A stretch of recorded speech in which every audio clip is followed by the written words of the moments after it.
युवा साथी, आप सभी को मैं संबोधित करते हुए प्रणाम करता हूं।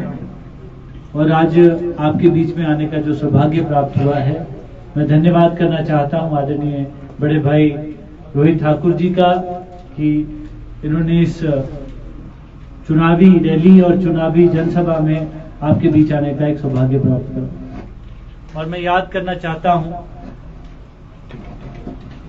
ये यहाँ पे तो इधर उधर जा रहा है पर पार्लियामेंट में ठीक कर देगा।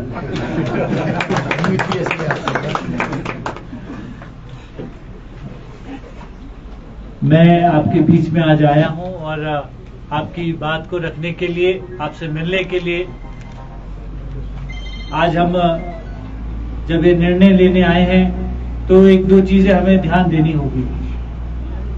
आज जो 5 वर्ष हमारे जो सांसद जी हैं उन्हें हुए हैं, और समय जब ये चुनावी समय होता है, इसमें ये निर्णय लेना जरूरी होता है कि हमारे जो लोग हैं उन्होंने जिन्होंने उन्हें 3.5 लाख वोटों से चुनाव जिताया, उनका क्या दायित्व था, क्या उन्होंने हमारे लोगों के लिए किया, क्या हमारे आने वाले बच्चों के लिए किया।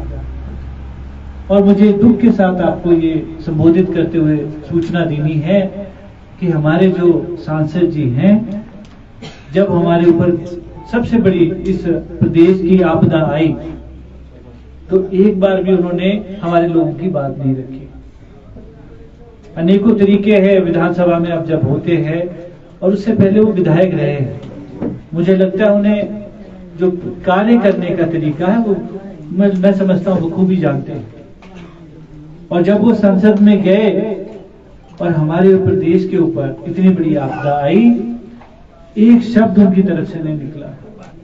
चाहे प्रश्नकाल है, चाहे स्टार क्वेश्चन है, चाहे पॉइंट ऑफ ऑर्डर है, ये अनेकों तरीके हैं जिसके द्वारा आप सरकार का ध्यान अपनी ओर कर सकते हैं, अपने इलाके की ओर कर सकते हैं। जब लोगों को परेशानी होती है तो उनका जो दायित्व है, जो 3.5 लाख वोटों से चुनाव जीता है, उनके ऊपर ये मैं समझता हूं जिम्मेदारी है कि उन्हें अपने लोगों की बात को आगे रखना है। और जब वो संसद में जाते हैं तो संसद में अपने लोगों की अगर बात नहीं रखेंगे तो उससे होता क्या है, शिमला पार्लियामेंट पीछे की तरफ चला जाता है। आज 5 वर्षों में हम पीछे को धकेल दिए गए। और जब एक उनको एमपी लैड फंड होता है, सांसद निधि होती है, कैसे उसका वितरण किया जाए, ठाकुर साहब के पास एक पूरा का पूरा ब्यौरा है। उसमें भेदभाव की जो भावना है वो नजर आती है। और जब हमारे सेब के ऊपर, जो हमारा सेब है बाहर के देशों के द्वारा हमारा निर्यात जो है, उन्होंने उसकी जो पॉलिसी है उसमें ऐसा बदलाव लाया, जो बाहर का सेब है वो सस्ते दामों पे, यहाँ पे उसके ऊपर जो रेट ऑफ इंटरेस्ट है उस पर कम कर दिया गया। उनके ऊपर जो टैक्स लगना चाहिए था वो कम कर दिया गया। और जब वो कम कर दिया गया तो हमारा जो यहाँ का बागवान है उनकी जीवन शैली में बड़ा फर्क पड़ा है। आज जो हमारा सेब कोल्ड स्टोर में पड़ा हुआ है उसकी कीमतें कितनी घट गई है, और उसका किराया मुझे लगता है पूरा नहीं हो पाएगा। इस तरह के हालात क्यों हुए हैं? प्रश्न ये है कि जो हमारे द्वारा भेजे गए वे सांसद हैं उन्होंने आपकी बात को नहीं रखा। ये विचार करने की बात है। दूसरी ओर हमारी सरकार जो है वो ये कोशिश कर रही है कि कैसे हमारे लोगों को सुविधा दे, हमारी सड़कें कैसे बेहतर हो, हमारे आने वाले बच्चों का भविष्य कैसे उज्जवल हो, उसके ऊपर काम कर रही है।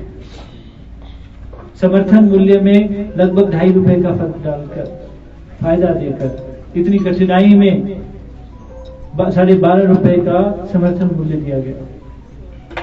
और इस तरह की सोच माननीय मुख्यमंत्री की, जिसमें हॉर्टिकल्चर में जो हमारे लोग हैं उसमें टूरिज्म कैसे आ सके, उसके ऊपर भी नई हमारा कार्यक्रम बना।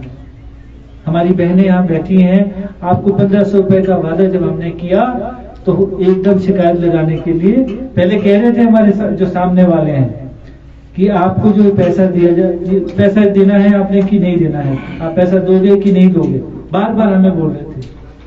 आपदा आई तो जब घर चलाया जाता है तो घर में अपनी जेब देखी जाती है। जो वादा कांग्रेस पार्टी ने किया था, हम सभी ने किया था, तो मैं समझता हूं उसके ऊपर हम खरा उतरेंगे।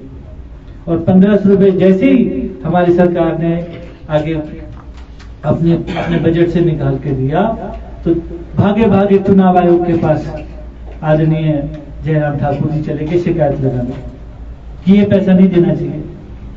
और हमारी एक नेत्री है सोलन की, वो कहती हैं कि महिलाओं को ये पैसा देना ही नहीं है। मैं तो जानता हूं उनको, क्योंकि मेरे पड़ोस की हैं। बड़ी ठंड पड़े वो अच्छी बात है, पर उनको जमीनी हकीकत नहीं है। और इस पैसे को हमने नाम दिया है सम्मान निधि।